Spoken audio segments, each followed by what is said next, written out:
ফেলে না দিয়ে একটা কাজে লাগান। দেখুন আমি এটা কী বানিয়েছি। এতে আমি সুতো বা বিভিন্ন কিছু জিনিস আমি রাখতে পারবো, শুধু প্লাস্টিক একটা কুর্তি ছেঁড়া দিয়ে।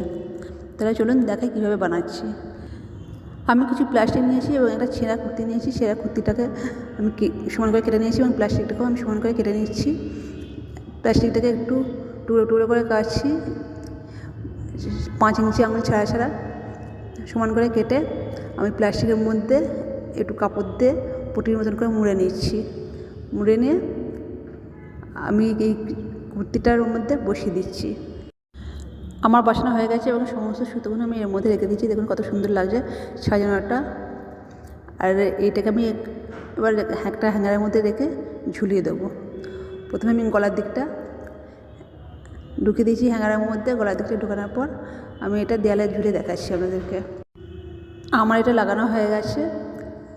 এবার দেখুন কত সুন্দর লাগছে। সুতোগুলো চারদিকে ছড়িয়ে ছিটিয়ে থাকবেন এবং জট হয়ে থাকবে না। যখন যেটা দরকার প্রয়োজন মতন বার করে নেওয়া যাবে। ভিডিওটা যদি ভালো লাগে তাহলে অতি অবশ্যই একটা লাইক কমেন্ট করবেন। আজকের মতন ভিডিও এই পর্যন্তই। ধন্যবাদ। টাটা। সবাই ভালো থাকবেন, সুস্থ থাকবেন।